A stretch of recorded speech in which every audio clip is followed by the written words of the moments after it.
Nabi ni bila dia hitam, dia jaga, dia duk pesan satu perkara yang dia berapa hal disebut, tapi antara perkara yang nampak Nabi tekan naik atas mimbar sebut, masa jaga tu sebut, antara yang Nabi sebut ialah la'natullahi al-yahuda wan nasara ittakhadhu qabra anbiya'ihim masajid. Allah laknat Yahudi dan Nasara, mereka ambil kubur nabi-nabi mereka sebagai masjid. Maksudnya Nabi ulang hal ni kerana Nabi tak mau dijadikan kubur dia tempat sembahan. Pasal ini kecenderungan orang, dan kita tengok ini yang sedang berlaku. Tak boleh nak buat kat kubur Nabi, mereka tuduh geng-geng tu halang mereka Wahabi. Segala yang pergi ke Tarim ke apa yang mereka buat ialah segala dakwaan palsu kubur Nabi Hud. Apa bukti kubur Nabi Hud? Sebab ada orang mimpi kata itu kubur Nabi Hud. Sebenarnya tak ada kubur Nabi yang boleh dibuktikan, hanya kubur Nabi kita Muhammad sallallahu alaihi wasallam.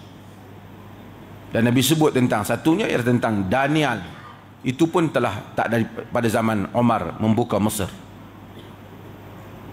Dan kubur Musa, Nabi kata kalau Nabi di Mesir, Nabi akan tunjuk kubur Musa. Yang lain semua andaian. Tawaf. Di Malaysia ni pun dah mari geng-geng Walid ni, Walid dan Dewi ni datang dah sejak pergi kubur, pergi ketuk kubur tu, duduk di kubur, berjoget di kubur. Kononnya wali ini nak tunaikan hajat. Sehingga ada yang pergi ke Mekah tak bersungguh berdoa, cari kubur juga untuk berdoa. Sebab itu Nabi laknat. Semasa hari-hari akhir sebelum baginda wafat,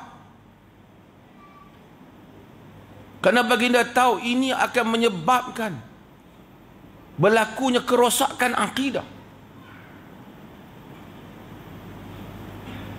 Tuan-tuan tengok di seluruh dunia tanpa kawalan, di India, di Syiah jangan tanyalah dengan kubur-kubur yang ada, di Pakistan, di Indonesia. Ni di Indonesia jumpa perjumpaan baru pula. Apa dia? Kubur Saidina Ali di Indonesia. Dan nanti akan ada pergi yang semayang Jumaat dengan bunian pun boleh. Takkan mereka tak lagi kata Saidina Ali telah dibawa oleh bunian mari simpan di Indonesia.